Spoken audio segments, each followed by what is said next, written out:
అంటే పుష్పార్ఘ్యం దర్శయామి నమస్కరోమి మీరు కళ్ళగట్టుకుని ఒకసారి ఆలోచించండి బోలో రామభక్త హనుమాన్కి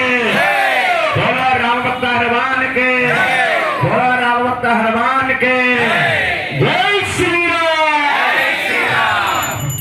మంత్ర పుష్పానికి పుష్పాలాక్షలు పెట్టుకోండి నమః ఓం ఆంజనేయాయ నమః ఓం కృష్ణాయై నమః ఓం ఆంజనేయాయ నమః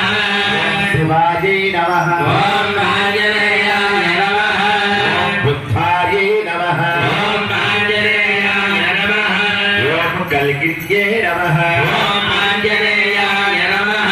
ఓం రామాశ్రయాయ నమః ఓం ఆంజనేయాయ నమః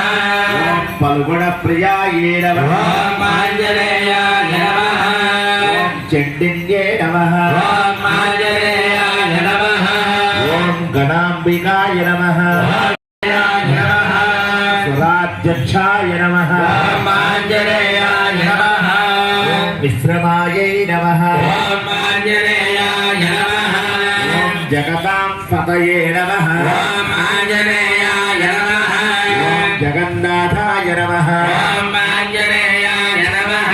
ఓం వ్యాసాయే నమః ఓం ఆంజనేయాయ నమః ఓం సదాశ్రయాయ నమః ఓం ఆంజనేయాయ నమః ఓం సుగ్రీవాదిస్తుత్యాయ నమః ఓం ఆంజనేయాయ నమః ఓం శాంతాయే నమః ఓం ఆంజనేయాయ నమః ఓం సర్వకర్మణ్యే నమః ఓం ఆంజనేయాయ నమః ఓం ప్లవంగమయ్యే నమః ఓం ఆంజనేయాయ నమః ఓం నకాయ విశారదాయై నమః ఓం ఆంజనేయాయ నమః ఓం కుశలాయై నమః ఓం ఆంజనేయాయ నమః ఓం సుధరాయై నమః ఓం ఆంజనేయాయ నమః ఓం సుతీక్షాయై నమః ఓం ఆంజనేయాయ నమః ఓం శేషాయై నమః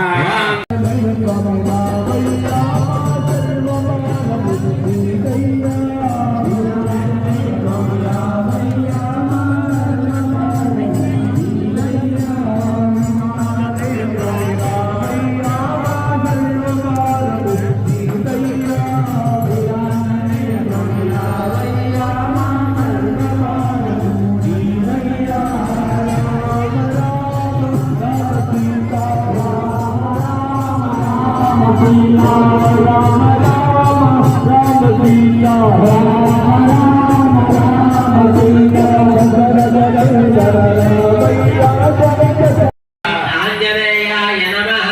ఓం తక్షకాయే నమః ఓం ఆంజనేయాయ నమః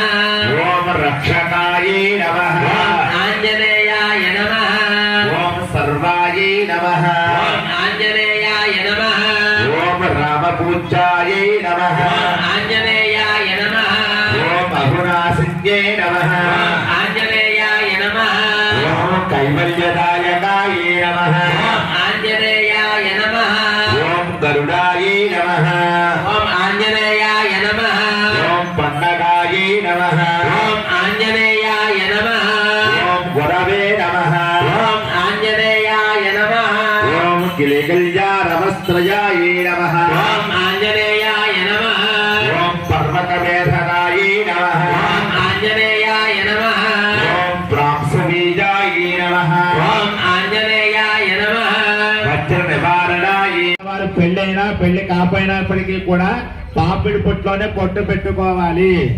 అంతే తప్ప అక్కలేని చారంతాలతోటి చేయకూడదు. మగవాళ్ళేమో ఇక్కడ రెండు కనుబొమ్మల మధ్య పెట్టుకోవాలి, ఆడవాళ్ళు పెళ్ళైనా పెళ్లి కాకపోయినా పాపిడి పొట్టుని పెట్టాలి. మరి బాలాత్రప సుందరి అంటే చిన్న పిల్ల.